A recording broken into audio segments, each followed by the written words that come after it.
Greetings, everyone. When I say I want all my people to do well in 2024, I really mean it. Okay? And especially for my Jamaican friends in the diaspora or in Jamaica, I really want to see them tap into the opportunity of using YouTube as a source of income. Even though I've been on here for 10 years, it is far from that.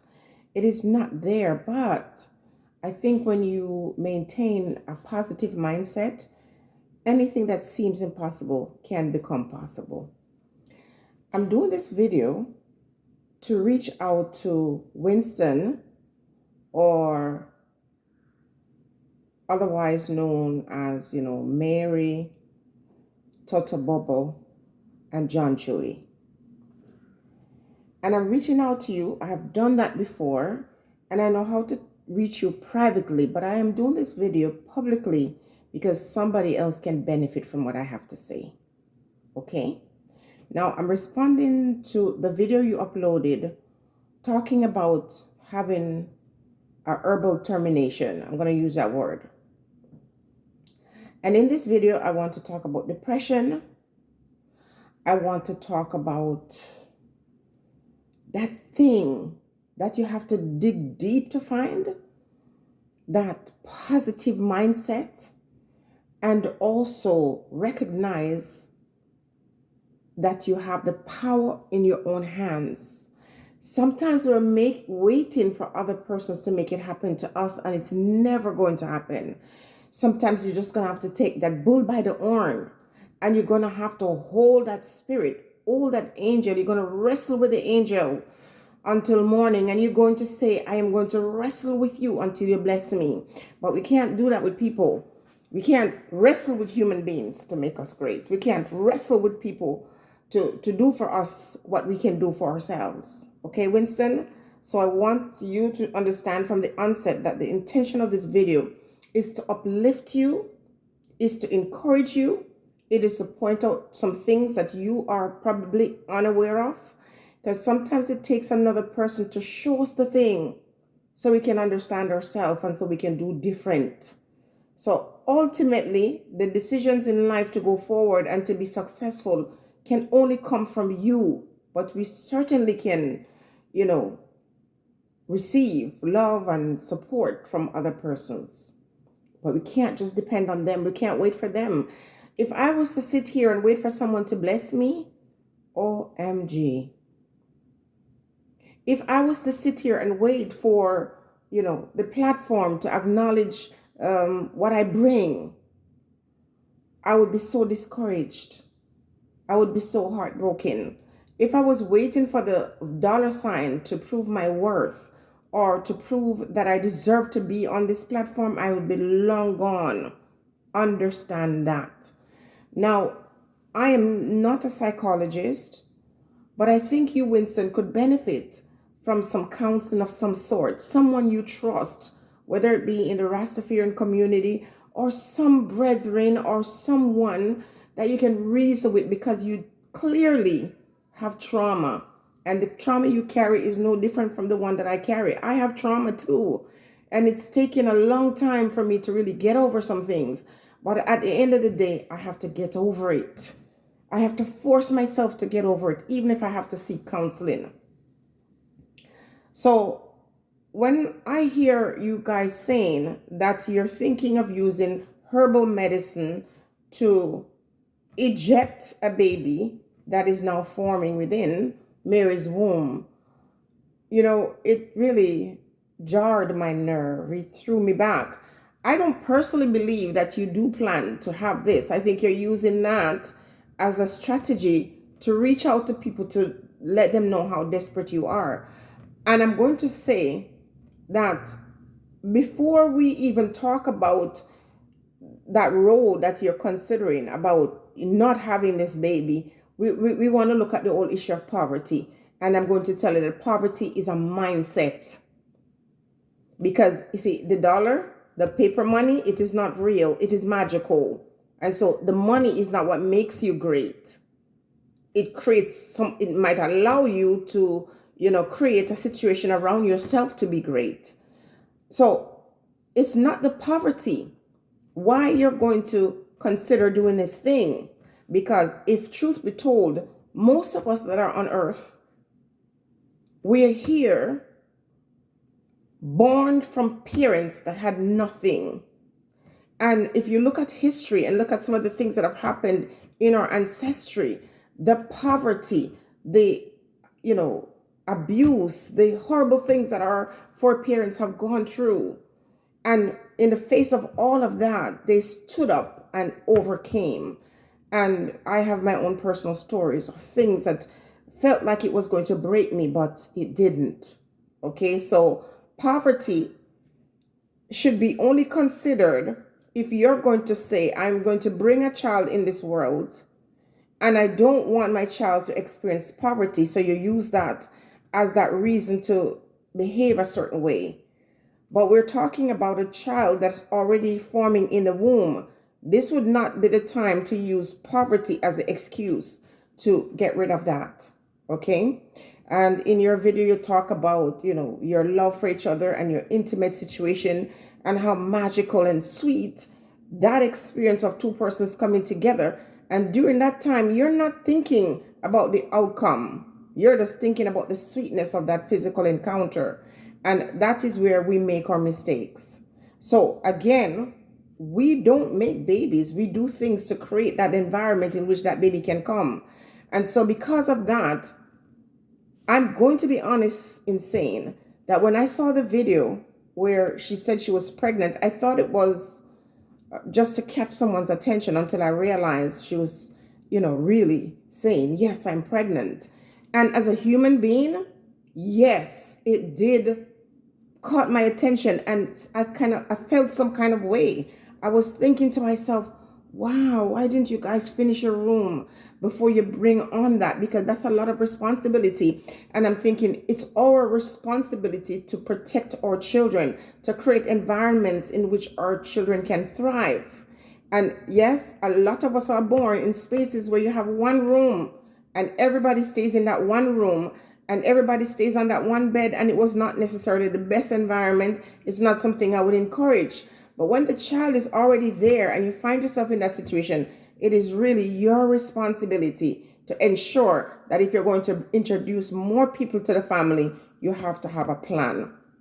And based on what you're saying, Winston, you don't really have a plan, because if you had a plan, then you wouldn't be panicking about this new life coming into the world. I'm going to also say, Winston, that if you're going to be on YouTube, you cannot allow others to determine or control your emotion. People have different things that they're coping or dealing with in life. And no better place than YouTube to come and throw out any negative, because that's what they're enduring or experiencing. But also, people might come and give you advice that seems negative, but their intention is good also. So at the end of the day, you have to be the one to decide what you're going to take on and what you're going to discard. You are the driver. You are in the driver's seat, and you must drive your own vehicle to success. Okay? You talk about, let me give you an example of something you said. Life is going to get worse. That's a spell.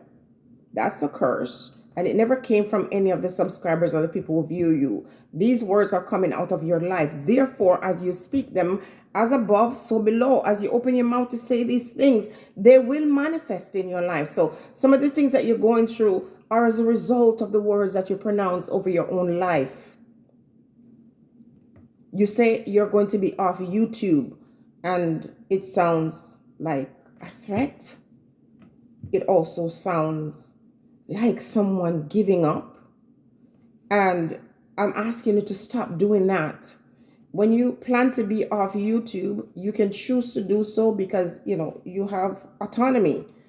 But you shouldn't say, I'm going to be off YouTube, because that's what's going to happen even when you're on it. So what I'm trying to say here is the words are so powerful that you might use it for one intention, but in reality, you might not leave YouTube and you never get to reap the benefits.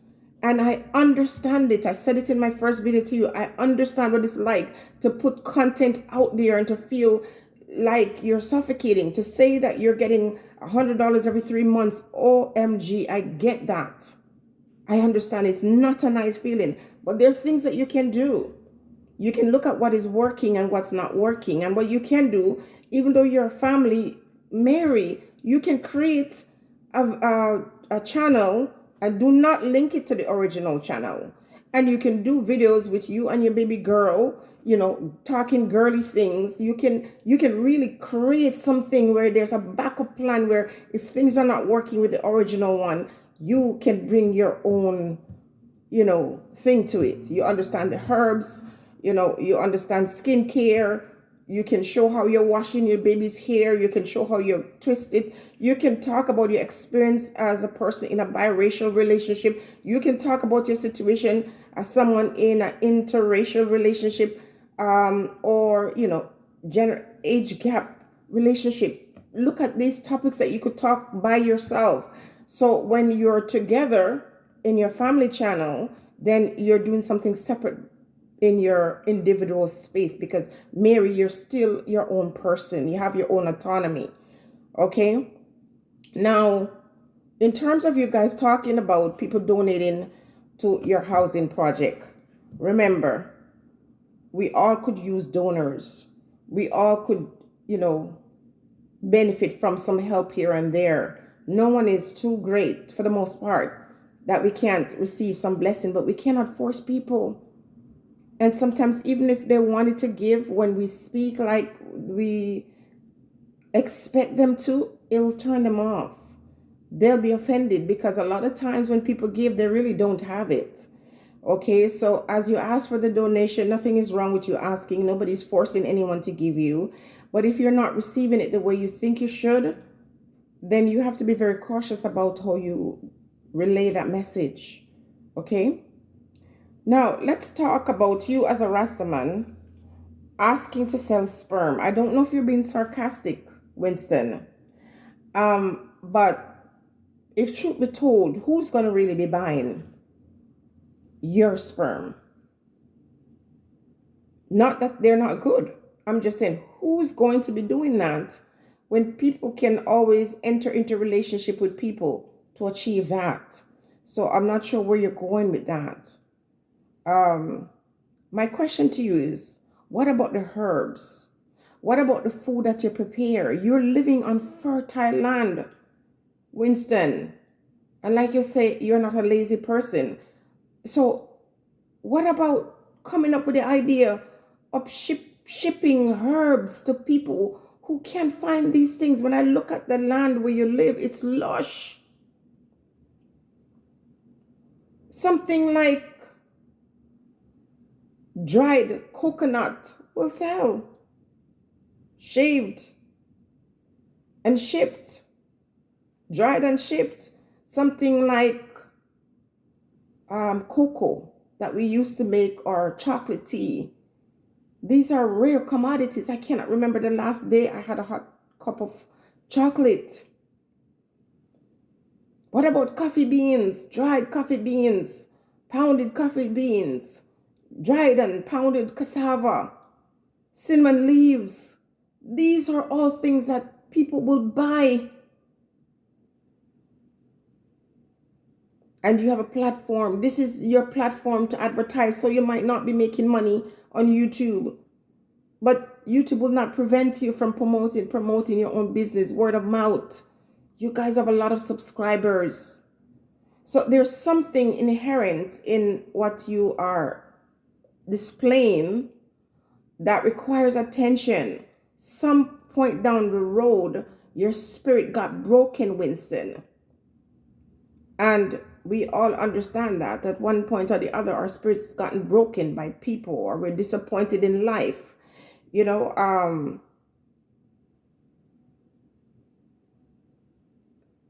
Mary, you can offer your service to edit.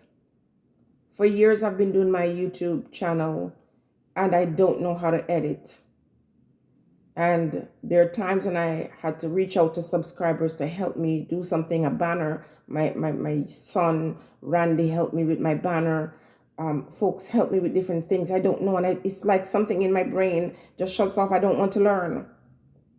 There are people out there who are struggling who can use your skills, Mary, to edit videos.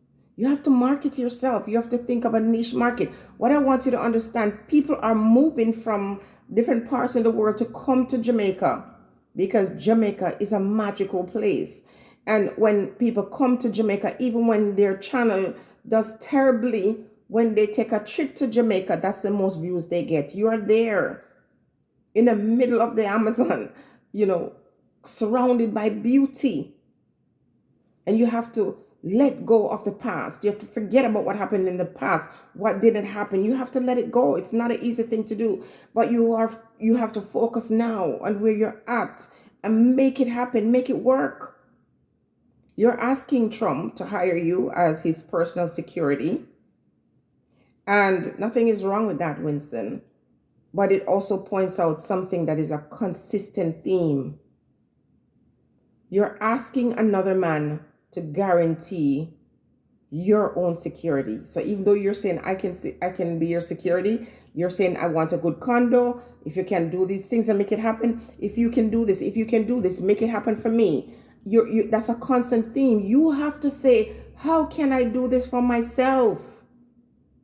What am I going to have to do? What doors will I have to kick off? You talk about getting $500 from Trump administration, and you talk about the wasted years in the US, and that if you were in Jamaica, you would have had a strong wall house. You are in Jamaica now. And that's a possibility. You just have to shift the way you think and shift the way you do things and understand that as a man, the fish is not coming to you. You're going to have to go get that fish.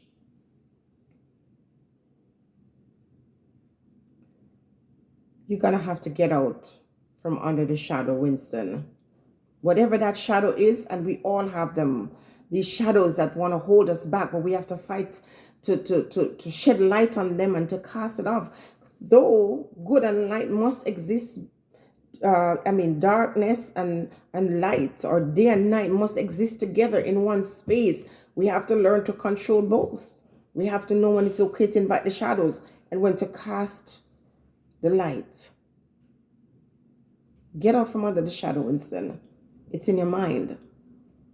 Okay, you talk about the earth sin and inviting a new earth. We are on earth. And all this beauty, God could not have created this beauty for us to be waiting to go to another place to enjoy something we don't know. Just focus on what you have now.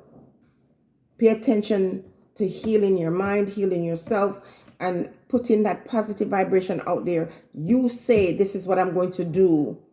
If someone else help you along the way, that is fine. But it's not something that you have to spend the rest of your life demanding or begging for. And as a Rasta man, the reason why you're having children is because you know that they're gifts from God. But you have to be responsible too. And once they're here, you can then think of how you can terminate them because they don't fit into your current situation. Do better and stay blessed.